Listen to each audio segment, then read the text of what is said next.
Good morning, everyone. So, today we'll be starting with a new chapter of democratic politics, that is, chapter number 3, electoral politics. Students, in first chapter, you have done the difference between a democratic country and a non-democratic country, where there are four features that has to be accepted by each and every one so as to consider itself as a democratic country. And if any country does not follow any one of such feature, then it should be considered as a country that pretends to be a democratic country. Again, in that chapter only, we have done one topic, that is broader meaning of democracy, in which we have done like that for a country as big as India, it is not at all possible that people rule directly or make decisions directly for a country, because a country having 135 crore population, it is not at all possible for those countries who is having so huge population that each and everyone would sit together, they are having sufficient time, they are having sufficient knowledge and skills, and then they make the decisions for the country. Therefore, for our country, for populated countries, people rule through their representatives. People rule through their representatives. हम अपने representatives के through rule करते हैं. Basically, we choose our representatives, and those representatives, those chosen representatives, take decisions on our behalf. ठीक है, हमको पता है इतनी बड़ी पॉपुलेशन में अपने रिप्रेजेंटेटिव्स को चूज़ करते हैं, और हमने जो रिप्रेजेंटेटिव्स को चूज़ करा है वो हमारे बिहाफ में डिसीजंस लेते हैं. अब इस चैप्टर में अपन क्या पढ़ने वाले हैं, नाम से आपको पता चल रहा है इलेक्टोरल पॉलिटिक्स, मतलब something is related to the elections. हाँ, हम यहाँ पर जो रिप्रेजेंटेटिव्स को हम चूज़ करते हैं, जो हमारे बिहाफ में डिसीजंस लेते हैं, हम उनके इलेक्शन प्रोसीजर की बात करेंगे कि उनको किस तरह से इलेक्ट किया जाता है, क्या इलेक्शन प्रोसीजर रहता है, क्या बेसिक क्वालिफिकेशन होनी चाहिए, कौन वोट कर सकता है, और मोस्ट बेसिकली एक डेमोक्रेटिक इलेक्शन और एक नॉन डेमोक्रेटिक इलेक्शन में डिफरेंस क्या है. ठीक है. So here is a brief content as to what we will be reading in this chapter. First, why election. Second, what is our system of election. And third, what makes election in India democratic. Why election मतलब हमें elections की need क्यों है. Why do we exactly need elections. Then what is our system of election. हमारे country का क्या system है, क्या procedure है election का. Then what makes election in India democratic. Again मैंने आपसे वही कहा है, हम यहाँ पर main तो democratic election और non democratic election को differentiate करने वाले हैं. और जो प्रोसीजर एक इंडिया में इलेक्शंस का हुआ जाता है, लिया जाता है, तो ऐसा क्या प्रोसीजर है जो इंडिया को डेमोक्रेटिक बनाता है, या ऐसा क्या प्रोसीजर है जो इंडिया में इलेक्शंस को डेमोक्रेटिक बनाता है. ये 3 टॉपिक्स है, पर इसके अंदर बहुत सारे सब टॉपिक्स है. फर्स्ट टॉपिक है अपना why elections. Why do we need exactly elections. ठीक है. अच्छा सर, हम ये स्टार्ट करते हैं वाला topic with the story of Haryana. Haryana की स्टोरी से स्टार्ट करते हैं कि हरियाणा में क्या हुआ था. Students, can you tell me the Chief Minister of Haryana?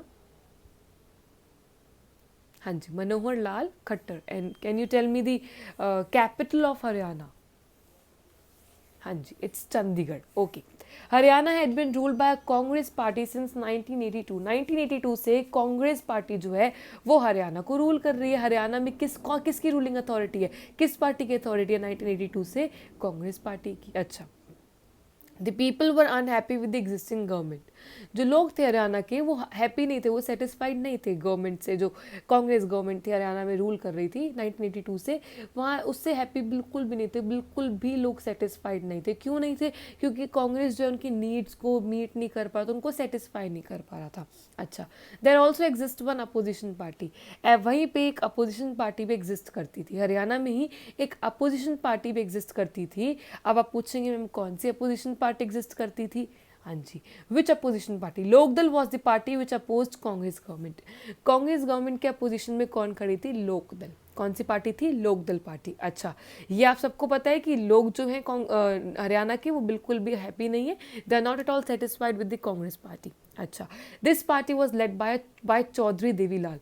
Lokdal के लीडर कौन थे, this party has been headed by Chaudhary Devilal. Leader of Lokdal Chaudhary Devilal. Okay.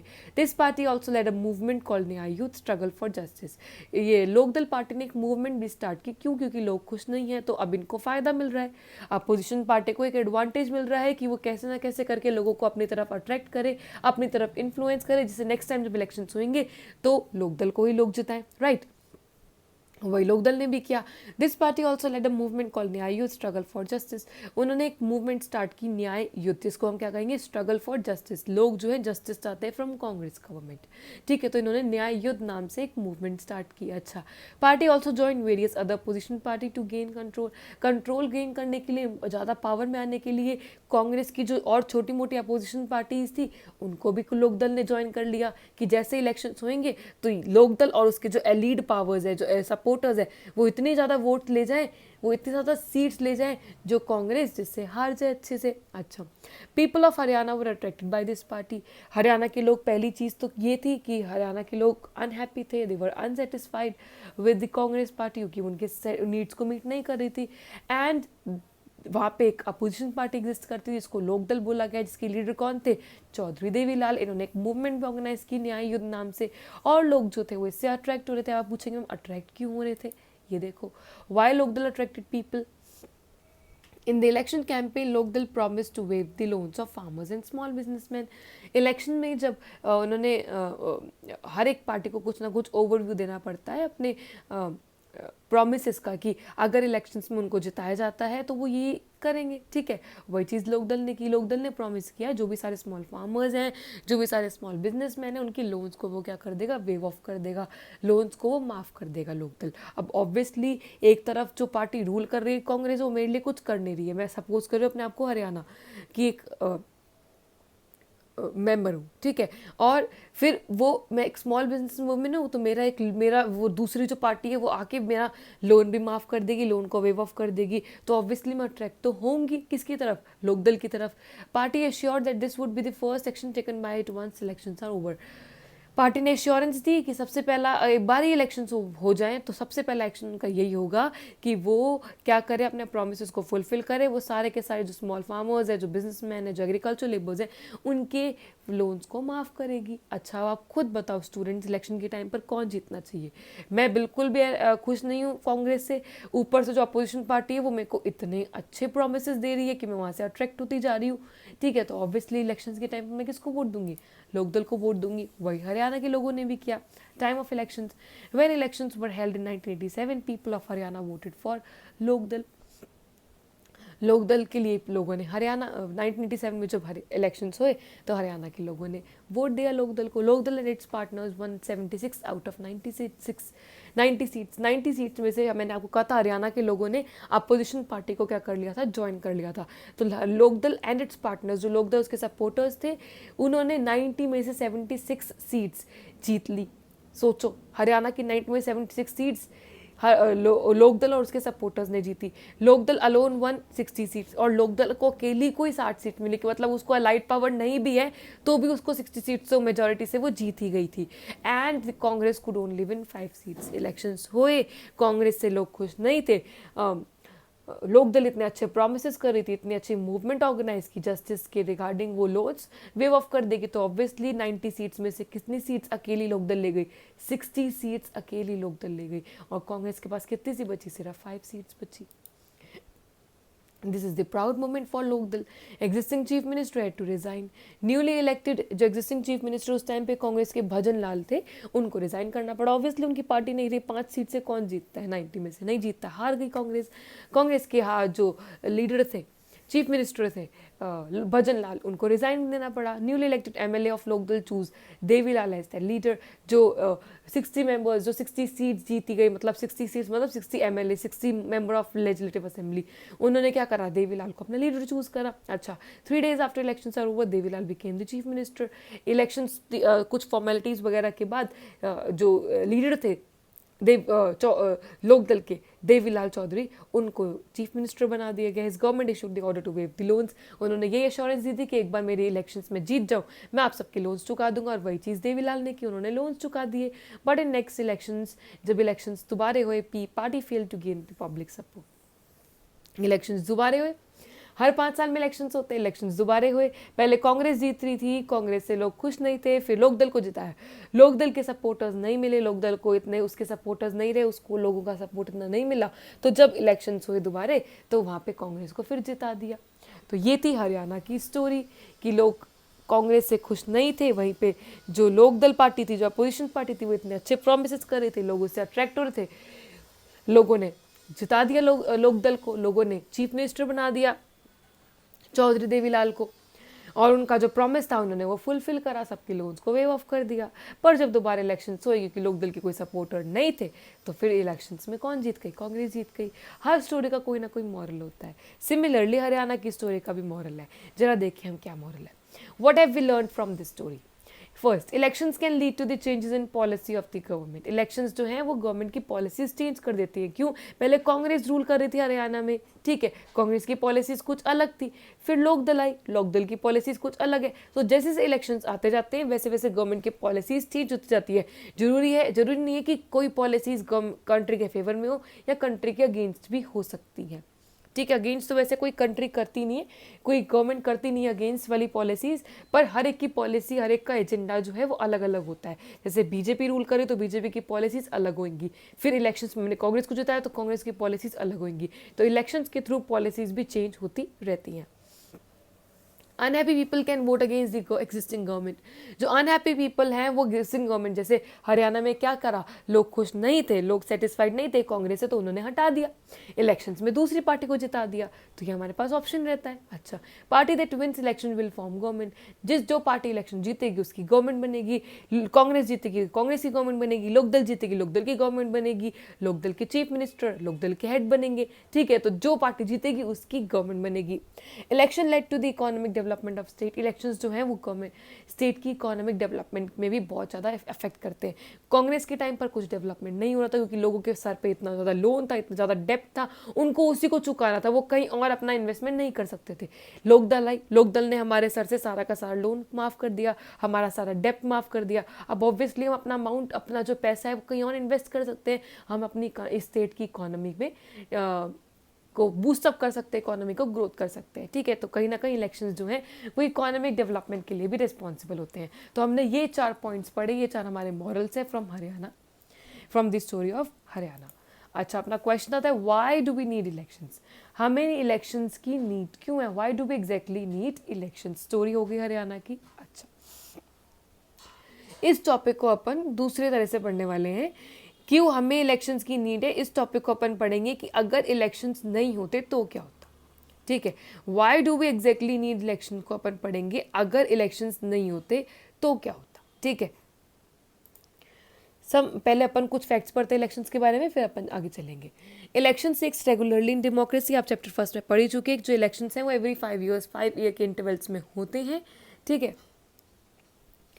फिर there are more than 100 countries which hold elections. 100 से भी ज़्यादा कंट्रीज हैं वर्ल्ड में जो इलेक्शंस हेल्ड करती हैं, ठीक है। Elections are held democratic in democratic as well as non democratic countries हम पढ़ चुके हैं। चाइना ले लो, ब्राज़ील, चाइना ले लो, मेक्सिको ले लो, पाकिस्तान ले लो, जिम्बाब्वे ले लो, यहाँ पे इलेक्शंस तो हो रहे थे। पर ये कौन सी कंट्री थी? ये कंट्री थी जो प्रिटेंड करी थी डेमोक्रेटिक कंट्री होना, पर एक्चुअल में डेमोक्रेटिक कंट्री नहीं थी।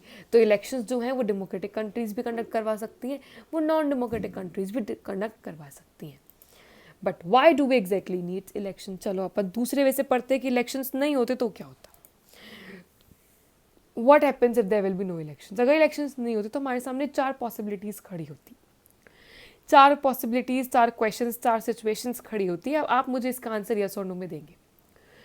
अगर इलेक्शंस नहीं होते तो is it possible that each and every individual will sit together and take decisions? क्या ये पॉसिबल है कि हर एक इंडिविजुअल एक साथ बैठे वो डिसीजन ले? No.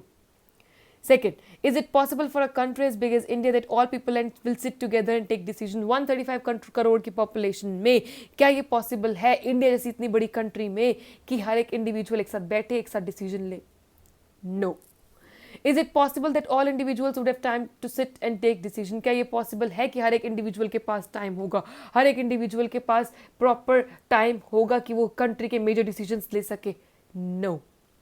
Is it possible that all people are having specialized knowledge and skills to take decisions on behalf of country? क्या ये पॉसिबल है कि हर एक इंडिविजुअल के पास वो स्किल, वो नॉलेज, वो एजुकेशन क्वालिफिकेशन होंगी कि वो कंट्री के डिसीजंस ले सके? नो। तो it is practically impossible. Practically impossible है कोई भी कंट्री के लिए।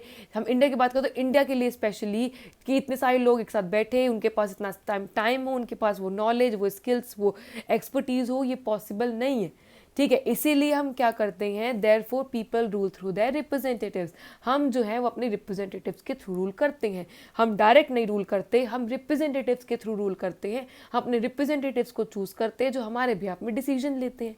ठीक है, अब क्वेश्चन ये आता है कि मैम इन रिप्रेजेंटेटिव्स को हम जो चूज करते हैं तो वो चूज करने का क्या क्राइटेरिया या क्या बेसिस होता है, हम किस बेसिस पे इलेक्शन रिप्रेजेंटेटिव्स को चूज करें, कैसे चूज करें, हम रिप्रेजेंटेटिव्स को चूज कैसे करें।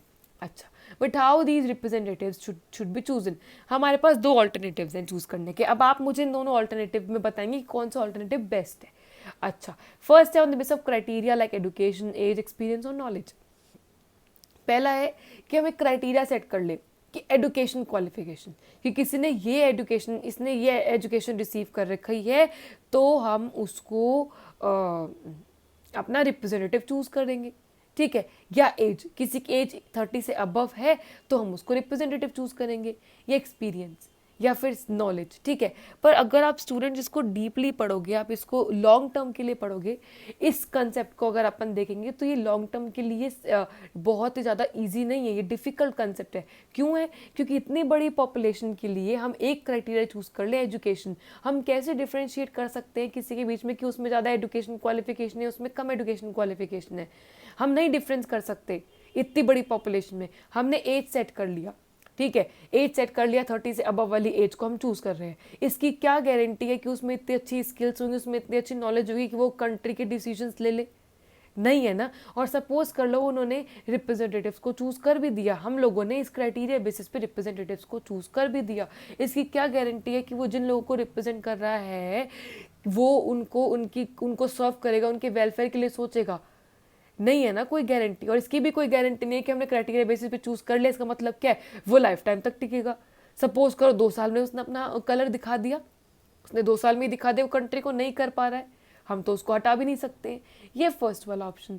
सेकंड ऑप्शन क्या है? थ्रू प्रॉपर मैकेनिज्म, एक प्रॉपर मैकेनिज्म होना चाहिए, एक प्रॉपर प्रोसीजर होना चाहिए by which people choose their representative at regular interval, जिससे जो लोग हैं वो एक रिप्रेजेंटेटिव, अपने रिप्रेजेंटेटिव्स को चूज करें, वो भी रेगुलर इंटरवल्स पर, and change them if they wish to do so, जिससे कि अगर हमें वो पसंद नहीं आया, हमें कांग्रेस पसंद नहीं आई हरियाणा को लोगों को, तो उन्होंने रेगुलर इंटरवल्स पे जब इलेक्शंस होते हैं, नेक्स्ट टाइम जब इलेक्शन उन्होंने उसको हरा दिया, उन्होंने लोक दल को जिता दिया। तो दूसरा ऑप्शन क्या, एक प्रॉपर मैकेनिज्म होना चाहिए, एक प्रॉपर प्रोसीजर होना चाहिए जिसके थ्रू अपने रिप्रेजेंटेटिव्स को चूज कर सके, वो भी रेगुलर इंटरवल्स पर, वो भी एवरी 5 ईयर्स पर। ठीक है, तो ये दूसरा प्रोसीजर। अब आप स्टूडेंट्स, आप मुझे बताओ कि अपन रिप्रेजेंटेटिव्स को किस ऑल्टरनेटिव से चूज करें। यस, ऑब्वियसली हम सेकेंड ऑल्टरनेटिव से चूज करेंगे, एक प्रॉपर मैकेनिज्म जिसमें रिप्रेजेंटेटिव को चूज किया जाता है, वो भी रेगुलर इंटरवल्स पे, जिससे अगर हमें वो पसंद ना हो तो हम उसको चेंज कर सके। और स्टूडेंट्स, ये मैकेनिज्म कुछ भी नहीं है, इसको इलेक्शन कहा जाता है। This mechanism of choosing representatives on regular intervals so that if we don't want them to stay then we can change them by elections। ठीक है, तो ये मैकेनिज्म को बोला गया है इलेक्शन। तो अब हमको आई थिंक आप लोगों को समझ आ गया होगा कि इलेक्शंस की नीड क्यों है, इलेक्शंस इतने असेंशियल क्यों है। हम इंडिया जैसी कंट्री में अपने रिप्रेजेंटेटिव्स को चूज, अपने डायरेक्ट रूल नहीं कर सकते, इसलिए हम रिप्रेजेंटेटिव्स को चूज करते हैं। अब रिप्रेजेंटेटिव्स को हम जब चूज कर रहे हैं तो उसके हमारे पास 2 ऑल्टरनेटिव खड़े रहते हैं, या तो एक क्राइटेरिया बेसिस पे या proper mechanism. Criteria basis long term तक सेटिस्फाइड हम नहीं हो सकते, लॉन्ग टर्म तक परफेक्ट नहीं रहेगा, क्योंकि उससे डेमोक्रेसी की ट्रू एसेंस है ही नहीं, मिलेगी नहीं, हमको ट्रू स्पिरिट मिलेगी नहीं। तो दूसरा ऑप्शन रहेगा अपने पास मैकेनिज्म वाला, और उसी मैकेनिज्म को बोला गया है इलेक्शंस। ठीक है, देयरफॉर इलेक्शंस आर कंसीडर्ड, इसलिए इलेक्शंस को इतना एसेंशियल माना गया। Through elections we can choose those who will make laws for us, हम इलेक्शंस के थ्रू उन लोगों को चूज कर सकते हैं जो हमारे लिए लॉज बनाएंगे। We can choose those who will form government and take major decision, हम उनको चूज कर सकते हैं जो गवर्नमेंट बनाएंगे, जो हमारे लिए मेजर डिसीजंस लेंगे। हरियाणा ने लोक दल को चूज किया, लोक दल की गवर्नमेंट आई, उसका लीडर सीएम बना, और उनके अब मेजर डिसीजंस चलेंगे। We can choose the party whose policies results to be beneficial for us, हम उस पार्टी को चूज करेंगे जिसकी पॉलिसीज हमारे बेनिफिट के लिए होंगी। हरियाणा के लिए कांग्रेस की पॉलिसीज अच्छी नहीं थी एक टाइम पर, उनके लिए लोकदल की पॉलिसीज अच्छी थी, तो हम उन्होंने उस पार्टी को चूज करा इलेक्शंस के थ्रू। और सबसे बड़ी बात, we can choose them at regular intervals. हम उन लोगों को रेगुलर इंटरवल्स पर चूज कर सकते हैं, हम उन लोगों को एवरी 5 years चूज कर सकते हैं, जिससे कि अगर हमको कोई पार्टी पसंद नहीं आई है तो हमारे पास ऑप्शन हो कि हम अगली बार उसको हरा दें। जैसे हरियाणा के लोगों ने करा, उनको कांग्रेस पसंद नहीं आई थी तो अगले साल जब इलेक्शंस हुए उन्होंने किसको हरा दिया? उन्होंने कांग्रेस को हरा दिया, लोकदल को लिया। ठीक है students, that's it for today students. And आपके लिए क्वेश्चन है, there are 2 questions and you have to tell me the answers in the comments. First question, tell me the party which is in opposition of Congress party. Haryana में कौन सी party थी जो opposition पे खड़ी थी? You have to tell me the name of that party. ठीक है, question number 2, out of 90 seats how many seats are alone won by Lokdal? अकेली कितनी सीट्स लोकदल जीत के गया? मैं अलाइड के साथ नहीं कह रही हूं, अकेली लोकदल ने कितनी जीती? ठीक है, so these are the 2 questions. You have to tell me the answers in the comments. That's it for today students. I hope you understood everything, and still if you have any doubts or queries, feel free to ask me. Thank you and bye bye.